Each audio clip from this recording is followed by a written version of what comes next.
Welcome to Accelerated. I'm your host, Vitaly, Golomb, partner and mobility and sustainability global practice lead at award-winning tech investment bank Drake Star. On this season of the podcast, we're hearing from some of the global leaders in everything electric and autonomous moving us quickly into the future. On this episode, I speak with Dr. Cetin Mericli, co-founder and CEO of Locomation, a Pittsburg-based startup building autonomous trucks. Previously, he was special faculty and commercialization specialist at the National Robotics Engineering Center at Carnegie Mellon University, where he led the machine learning and perception group. In the past, he has been involved with many urban and off-road autonomous and semi-autonomous commercial and even defense driving applications, and his research has been published in over 40 publications on a range of topics in machine learning, computer vision, and robotics. We spoke about soccer-playing robots, why not all problems are worth solving. We did not talk about secret autonomous military projects, or did we?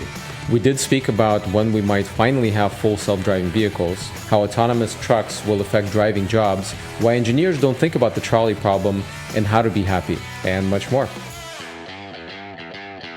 Cetin, thank you very much for being on Accelerated. Where does the podcast, where we find you today? Oh, I'm in Pittsburgh, Pennsylvania, and thanks for having me. My pleasure, and looking forward to learning a lot about autonomy from one of the experts, somebody who's started in academia and has taken it to commercialization. But let's start at the beginning. Tell us a little bit about where you grew up and what you were into as a kid. I was born and raised in Istanbul, Turkey, and I lived there for the first 3/4 of my life so far, including all of my educational levels, except for my PhD, where I came in the middle of my PhD to Carnegie Mellon. First as a researcher. Most of my research happened at CMU, and after finishing my degree, I moved to the States and continued in the academic path for a number of years before gradually moving more and more towards entrepreneurship and actual applied technology deployment. Now, as you mentioned, and much like a lot of other leaders in autonomy in such a deep technology space, you spent a number of years in academia. Tell us a little bit about what areas you studied. What were your focus areas there? I'm a computer scientist by training. I did all of my degrees, my undergrad, my master's, and my PhD in computer science, but always with a focus on artificial intelligence and robotics. So from very early on, I was very much interested in computers. And right after that, I was interested in computers making decisions on their own, which led me to artificial intelligence. And that also naturally and gradually expanded into robots, making their own decisions and doing meaningful work, useful work about real world problems in real world. So that's the progression of my not just keen interest, but that also shaped my career in terms of research and becoming a systems engineer. Or an engineer with a systems view of the problems. Yeah, and that's certainly useful when you're jumping into autonomy, which has so many, pun intended, moving pieces on the technology side. Now, before we jump into that, tell us a little bit about kind of some of your favorite projects and breakthroughs, because I know you worked on a number of different things before. I've been one of the luckiest people in the world to always have been given the opportunity to be part of very, very cool projects. And not in a particular order, but maybe it's going to come as almost like a chronological order. The very first super cool thing in the area of AI and robotics that I was a part of was a robot soccer project. It's basically building a team of robots to play soccer. And of course, on a miniaturized field with some form of simplified elements and some simplified rules. But the goal of gradually expanding that to eventually building a team of robots or androids or whatever we will call them at that time to play against a human team in a regular field against the FIFA rules and win. There is a international competition called RoboCup for this, with the goal of beating the last champion of the FIFA World Cup by 2050. So I was a part of the Turkish team, and back then there was only one Turkish team. In fact, we were the only team in the East Europe. That was so cool, and the reason why it was cool was, first, it involved actual robots actually doing things, so that was mind-blowing for me. Second, that was my first introduction to the importance of well-defined problems so that you can benchmark your solutions again. So instead of shooting darts in a dark room with your eyes closed, you know exactly what end goal means, what progression means. You can define metrics, you can evaluate how well or how bad you are doing against those. The third piece that I am still extremely grateful for such an early introduction to the concept is the importance of systems. So a robot is only meaningful if as a robot, it operates. It doesn't matter if it has the best computer vision or the best legs or the best whatever, if the rest of the system does not work.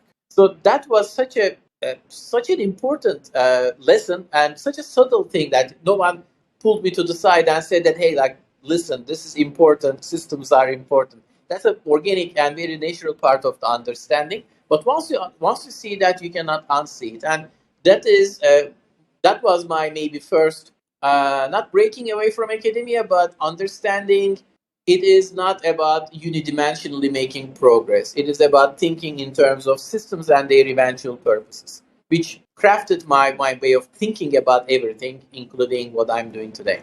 Yeah, so really kind of solving a problem and not just doing the typical thing, which is just generating some technology and worrying about somebody else commercializing it some down the line. So that leads me to my next question. What made you finally go from academia and research to commercialization and becoming an entrepreneur? As I mentioned, I was from early on interested in building systems that do meaningful work in real world. So that made me realize that made me find my actual calling, and that also taught me another lesson about not all problems are worth solving in every environment. So there are problems that are inherently more suitable for pure academia, because in academia we sometimes do things just for the sake of doing them, and that is just wonderful. That's how we advance the basic science. But in other parts, applied engineering, there has to be a meaningful purpose if we are to do something. We can do a lot of things, a lot of problems can be solved, but you don't prefer to solve most of the problems if there is no tangible next steps. And in the commercial setup, as a founder and now CEO of a startup now, my goal is to build a system that will bring some commercial value. And that is, when I say it like that, it sounds super obvious, but it's actually not super obvious to everybody in the entrepreneurship area. Especially for the super technical and academic based founders. It is very easy to confuse what you want to do versus what you need to do. You're gonna you might love this, you might hate this. When I was a VC, corporate VC at Hewlett Packard, one of the rules that I learned from one of my mentors in venture capital is to never invest into a team with more than 2 PhDs, because the or actually sometimes even one, because it takes the amount of time and patience that it takes to get a PhD is the exact opposite of the attitude you want to be as an entrepreneur, with that sense of urgency. So tell us about your first venture. I want to make sure I pronounce it right. I believes me. Oh yes, the I there is it's a Turkish word, so it doesn't mean much in English. But and that bilişim is that word. It means informatics, and I there was a placeholder for everything from and mostly around intelligence, information, and that a lot of words that we care about actually starts with I, and that's how and why we named it. It's almost like naming your company or renaming your company to Meta so that it can go anyway. It was a robotics startup. It was again started by myself, my brother, who is my co-founder at Locomation and our chief technology officer, and a third friend, very good friend of us. And our goal was to define a big grand problem, and for us that grand problem was to build the ultimate service robot that will be generic enough to live among ourselves, interact with humans, and do some meaningful work to be defined. But in order to get there, we defined we decomposed the problem into three parts, And we tried to define three separate products that we can work on early on, learn the lessons, get some commercial success, and pave the way for the eventual integration into one coherent robot.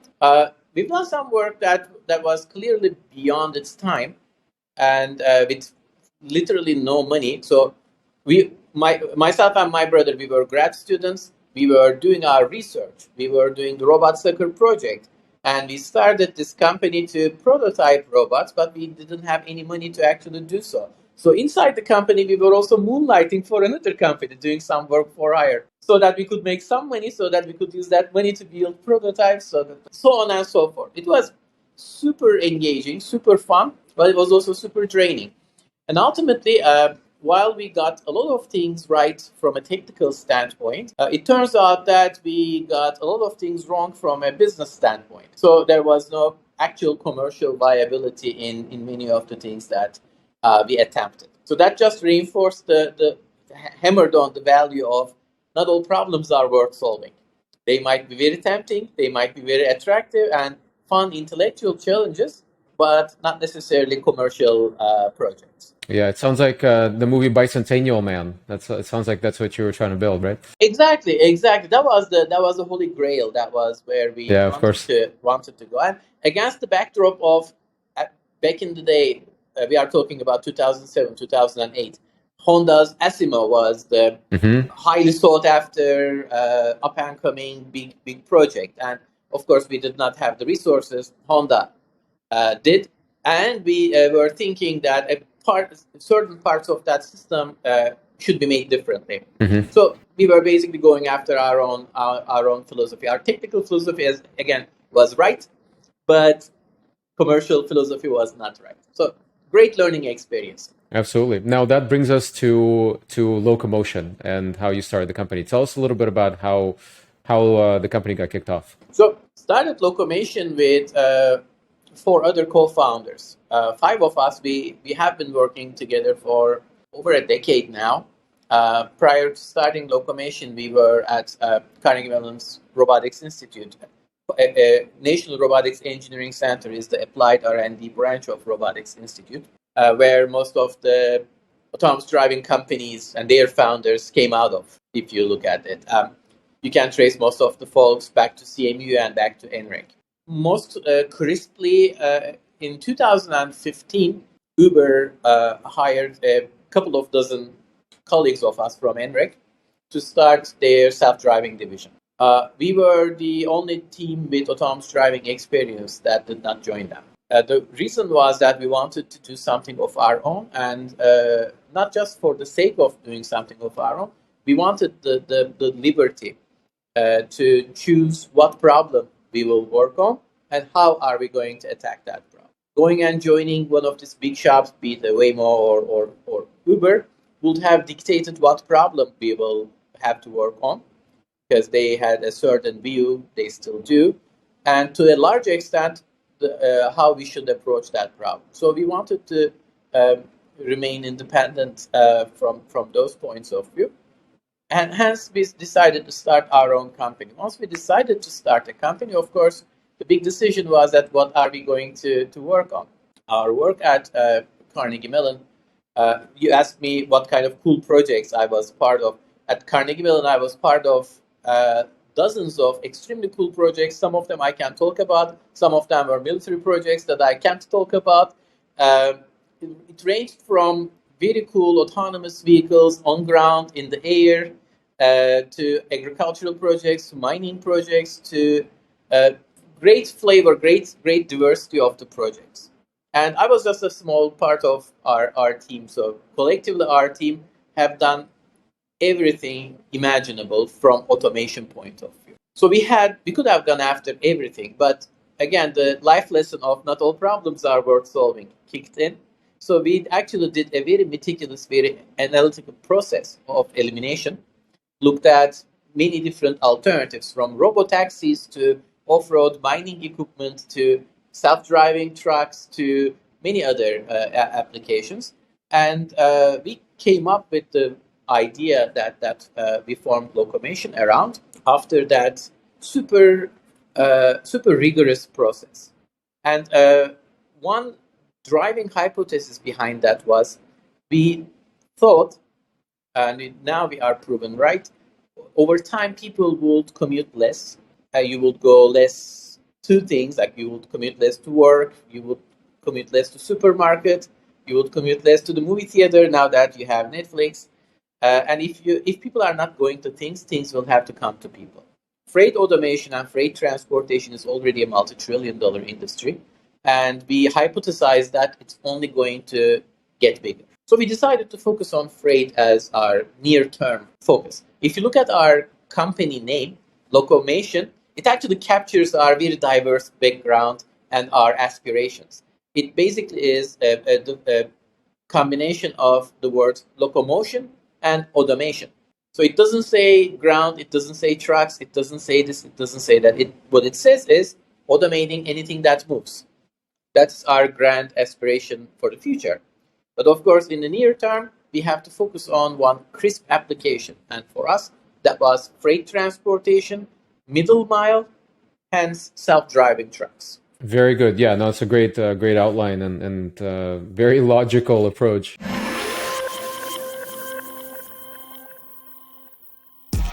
I'm really excited to share something a long time in the making with you. My first online course. Over the years, I've trained thousands of founders through my book, Accelerated Startup, and my infamous Pitching Like a Boss workshops and keynotes. Like I've done for thousands of founders, I will teach you how to pitch like a boss. And for the first time ever, I will be doing it in a cohort-based online course. This is the world's most comprehensive and intensive course for entrepreneurs and future founders on pitching. It will help you craft the perfect pitch for investors and customers. It will also help you master public speaking. Get funded, communicate your vision to grow your team, and dramatically improve sales of any product. Check out golomb.net/pitching, that's golomb.net/pitching for more information. See you there.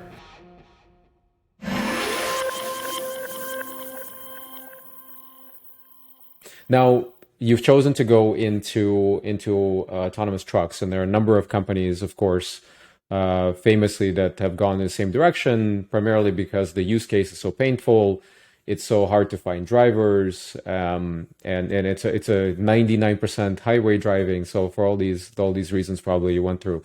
Now, how do you differentiate Locomation, and what makes your approach special? So I'm not saying that in any kind of bad way, but when you look at the autonomous driving landscape, while different teams might be differentiating themselves in little implementation details, the overall approach, it feels pretty much like a cookie cutter approach. There is one general approach, and everybody is doing a flavor of that. Again, this is going to sound super obvious, but doing the same thing and expecting a different outcome does not make much sense, right? You can make I think it's the definition of crazy, right? It's literally in the dictionary. Let's say wildly optimistic instead of crazy, because we were very opinionated, and our opinions about how autonomy should be developed and deployed actually stems from this very wide spectrum of our deep academic background. So we really understand the first principles at the fundamental science level, and we've actually created a vast amount of that fundamental science, all the way down to the nuts and bolts of complex engineering system development, which has maybe thousands, maybe tens of thousands, maybe millions of little details. Ultimately, each of those details and how you make decisions around those have a compounding impact on the eventual success of the system.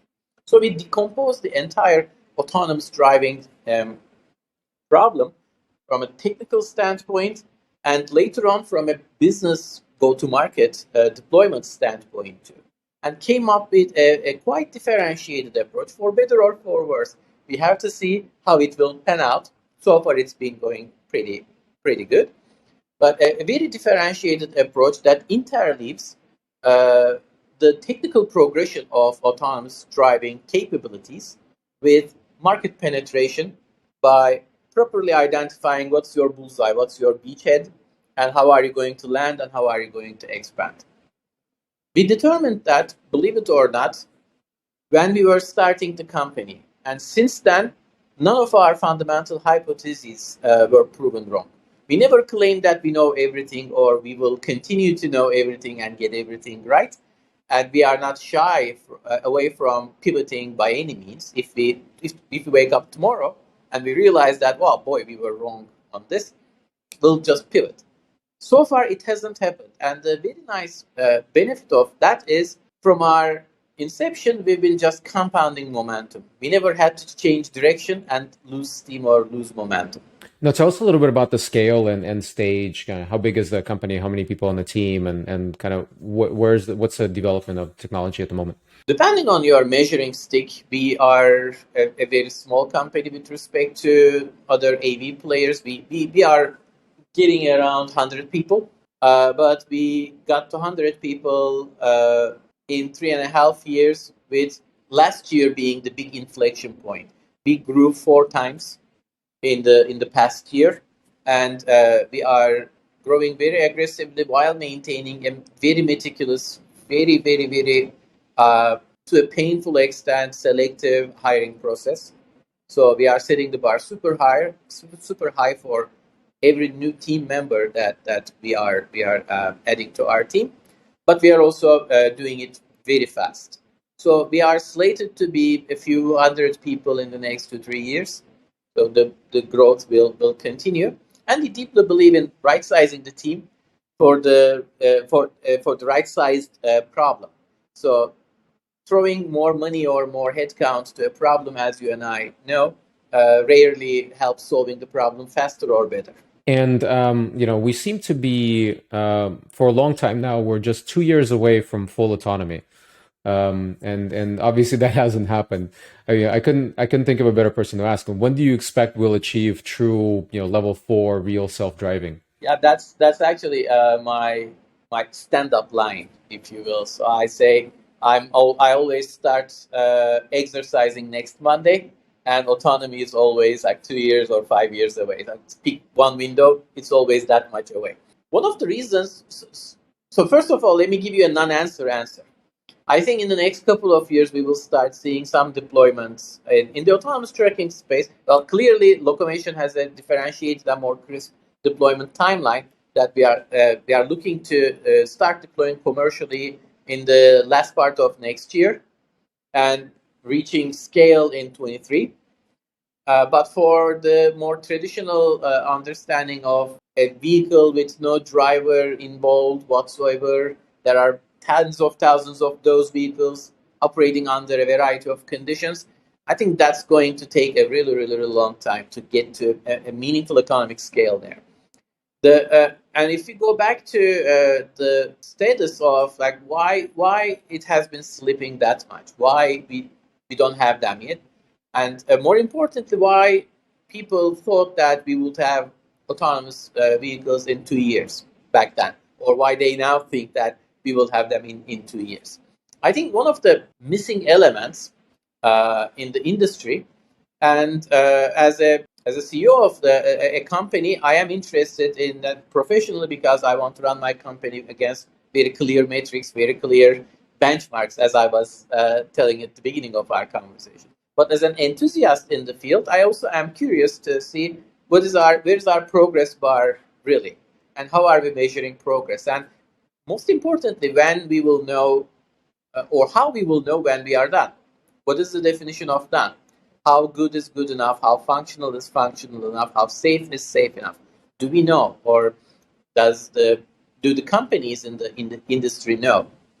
Now, knowing that internally might be different than saying it externally, but I can only imagine if you have a very good grasp of the problem definition and if you have a very detailed internal milestone for running that project, maybe you will add some buffer on top of it, but it's actually pretty good from a PR point of view. You would have shared that and shared that enthusiasm of, okay, so we are making progress towards that end line. So I think the fascination with the self-driving vehicles started in such an organic way, and it turned into a hype so quickly. No one had a chance of taking a step back and looking at it from a complex engineering system development point of view.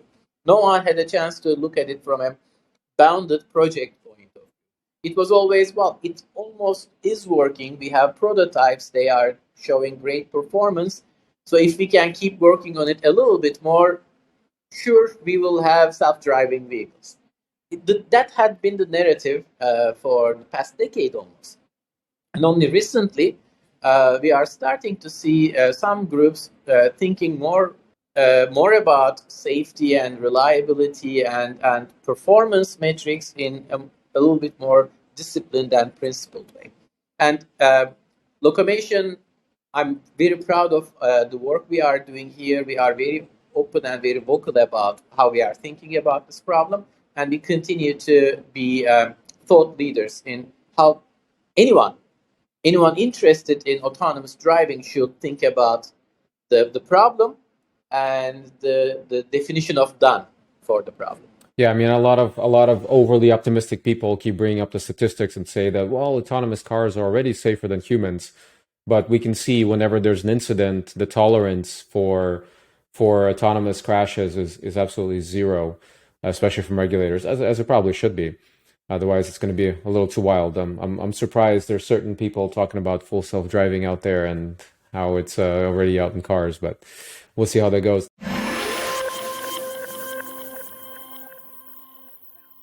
When companies start to catch fire in blitzscale and look for capital to fuel that growth or look to find the right exit strategy, they often seek the counsel of investment bankers. At Drakestar Partners, we work with some of the leading companies in global tech on capital raises, M&A, corporate carve-outs, SPACs, and much more. And we're pretty good at it. Our team of over 100 technology sector experts across 9 offices in 6 countries is comprised of not only career bankers, but experienced executive venture investors and technologists. Drakestar Partners is the #1 ranked and fastest growing mid-market investment bank across the US and Europe. While I focus on mobility and energy transition sector, along with all things Silicon Valley, my partners from the Pacific to the Atlantic and around the world lead in software, media, communications, and everything in between. Learn more about us at drakestar.com.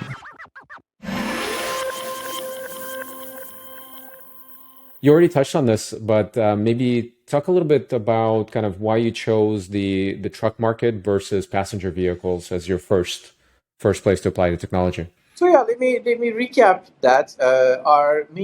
One of our main hypotheses was that freight transportation is already very big. It's an enormous market, and the macro trends, behavioral shifts, and the economic trends, global economic trends indicate that it's only going to get bigger.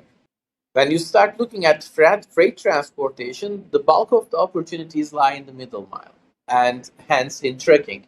And one big reason for that is the growing shortage of skilled truck drivers. When we were starting, this was coming, and people, especially people in the industry, were talking about that, but it was more whispering about it and behind closed doors. So now, of course, with the contribution of the pandemic and the global supply chain crisis as a result of that, you cannot go maybe even a day without reading an article about truck driver shortage or the truck capacity crunch.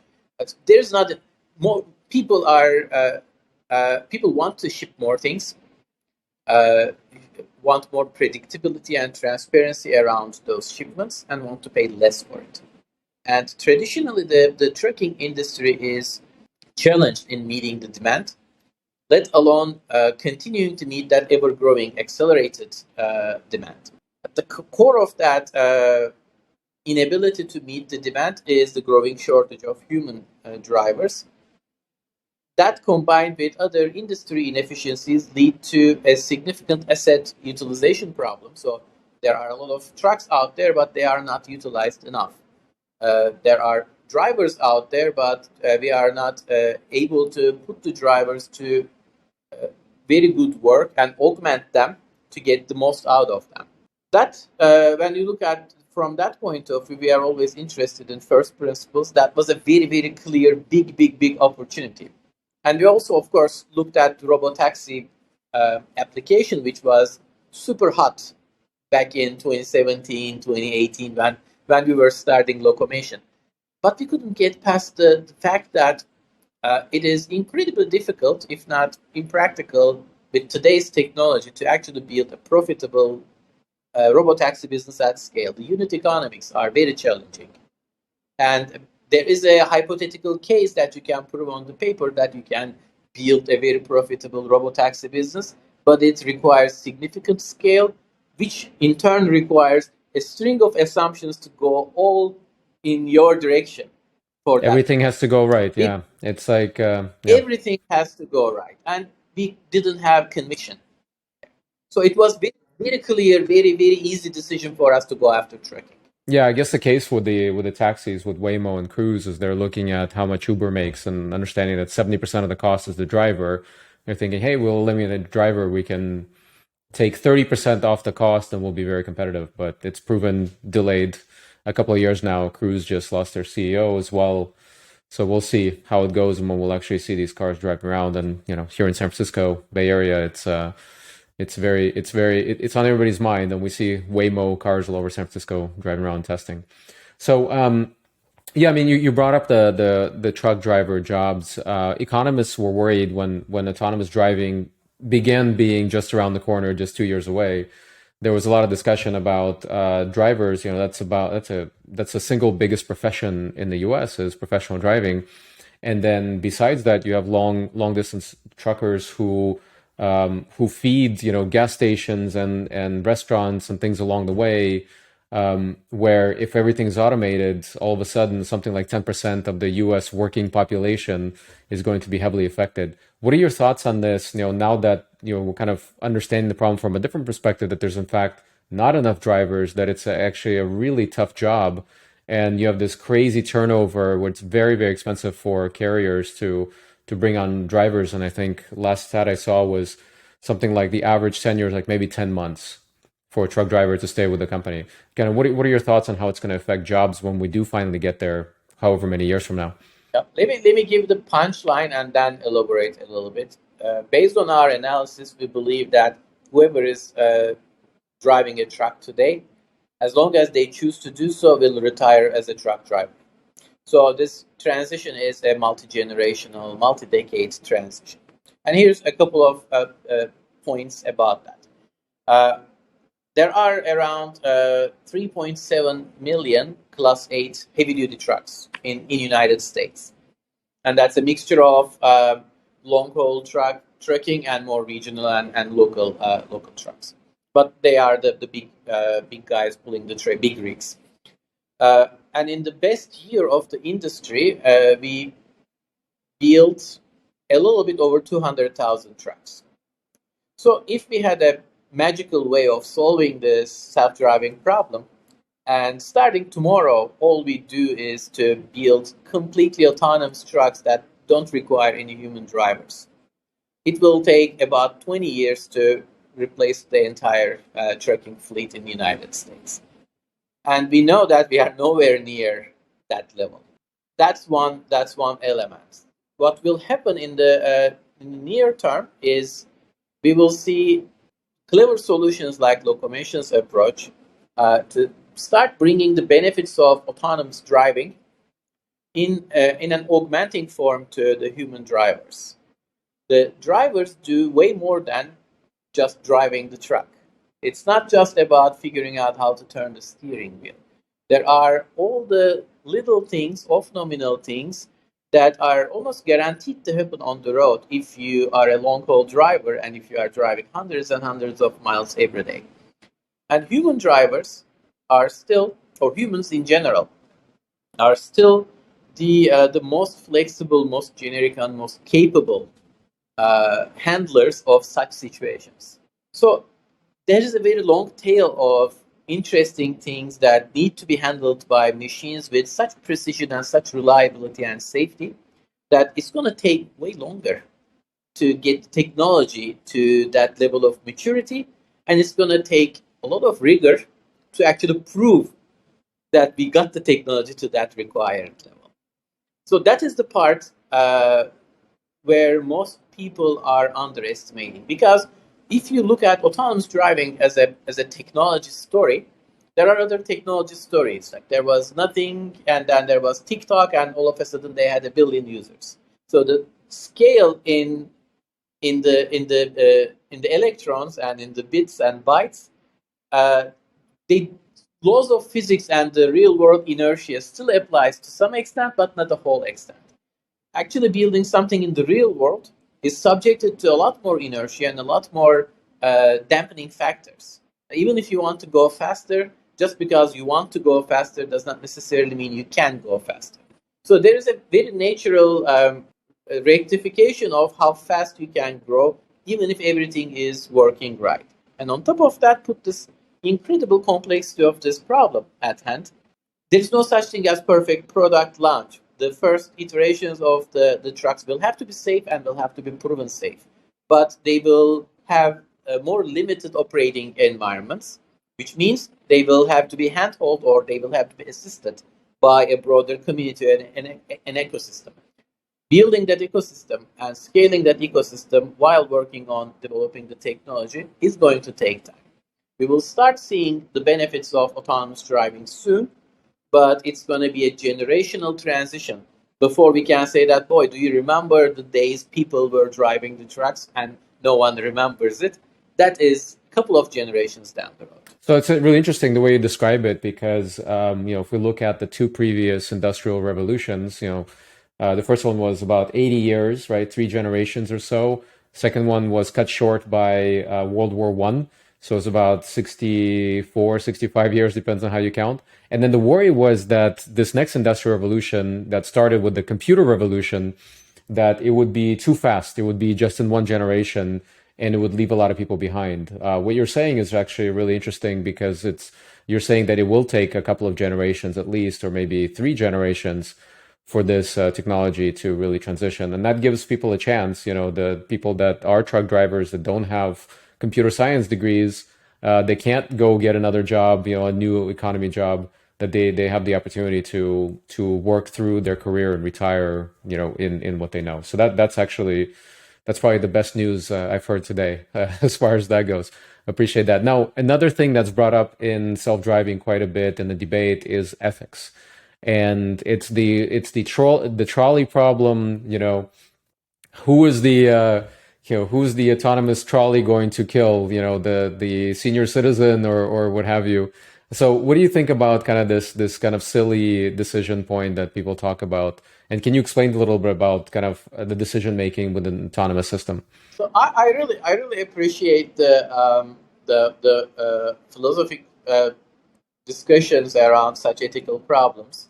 But I'm also an engineer by training, so everything I do and everything I think are guided by are anchored in real life, right? So when asked about trolley problem, I can't help but think about, okay, in what kind of a situation an instance of the trolley problem can actually emerge.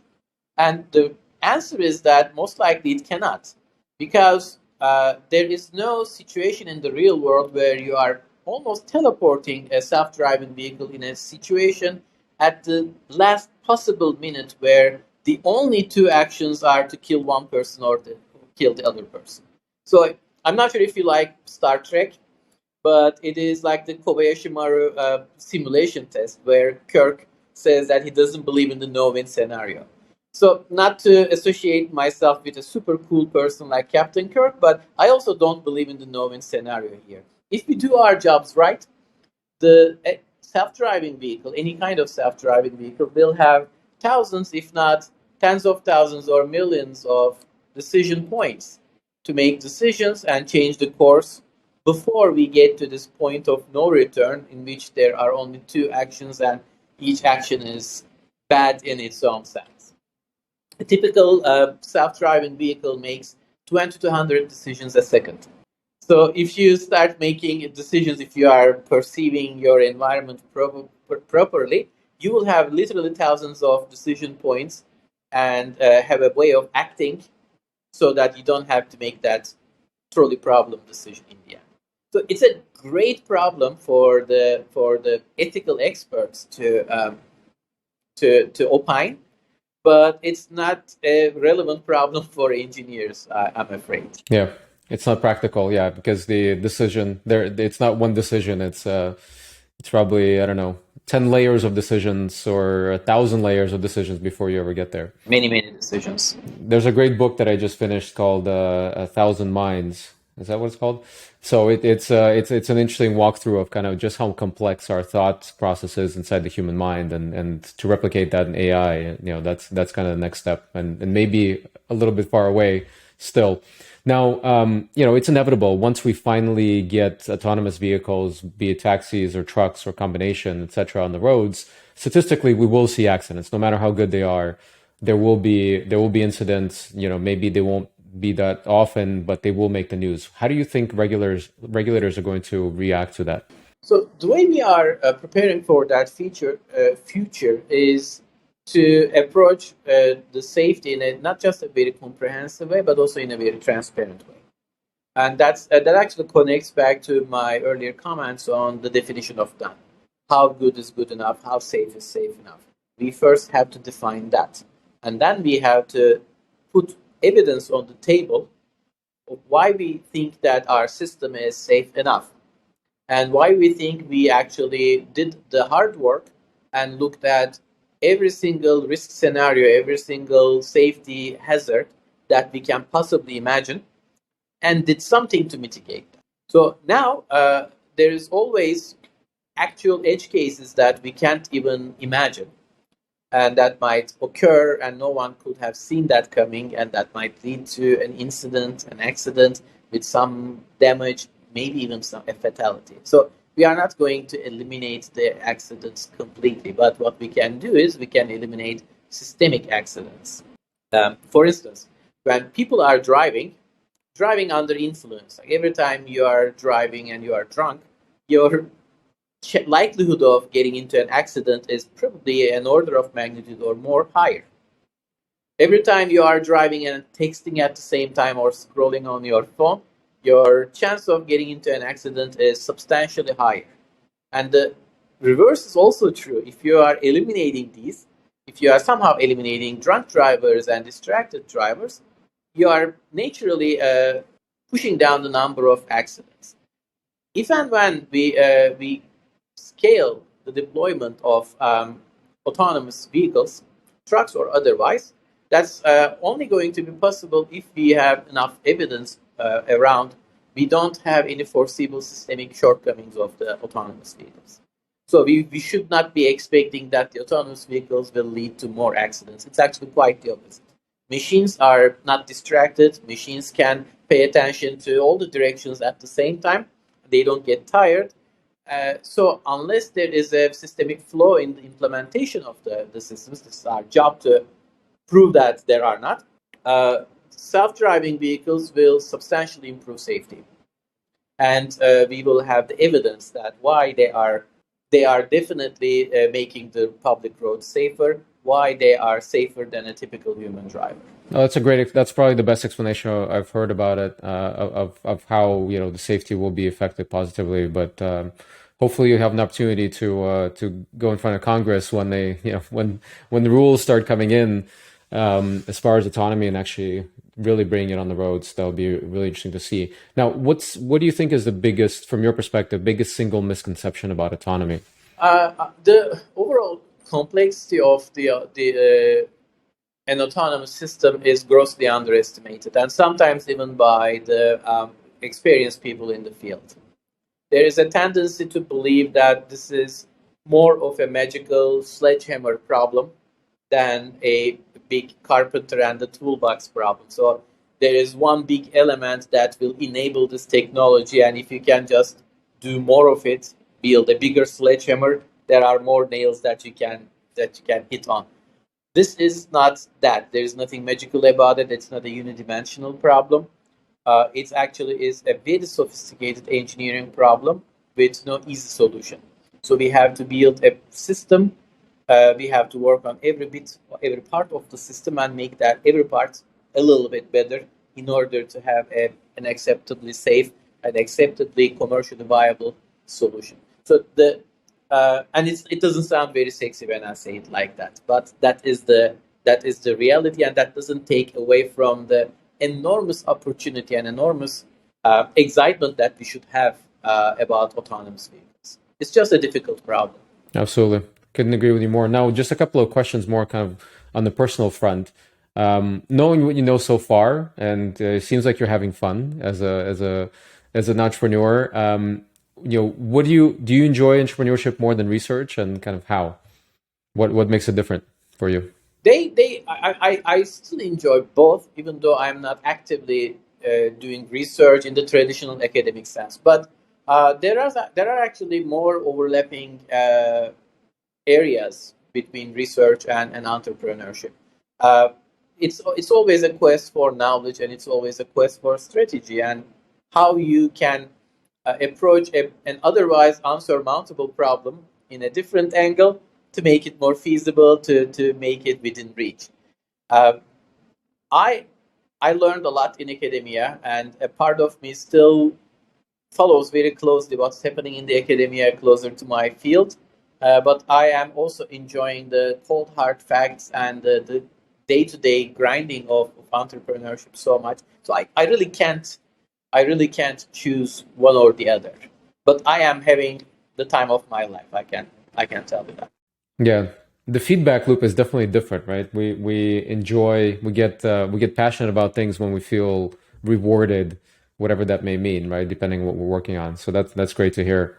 Absolutely. Now, last question, my favorite question. You're kind of in the middle of your career, maybe not quite to the middle even yet, but you've had some successes and you've had a couple of changes. What would you tell your young self making a decision, out of undergrad, going into academia, or would you have gone directly into entrepreneurship? No, actually, I really, if I had a time machine, I really would not change much. I think I took my time in academia, and I took my time in doing all the side gigs and side gigs inside side gigs.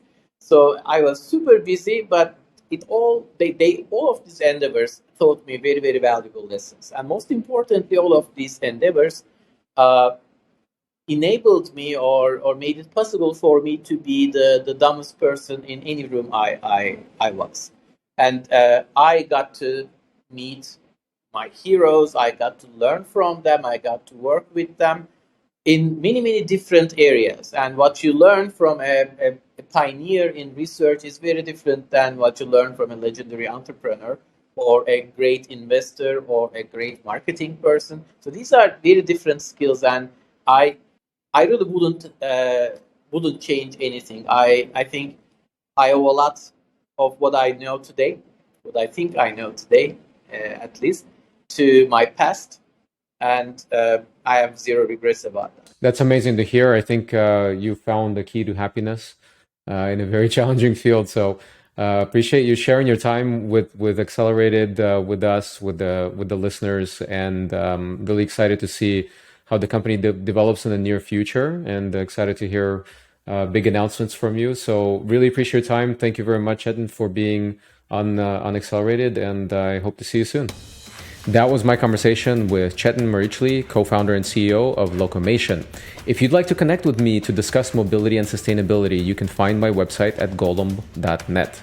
If you enjoyed this episode, don't forget to give us 5 stars in your favorite podcast platform and share with your friends. And we'll see you on the next one.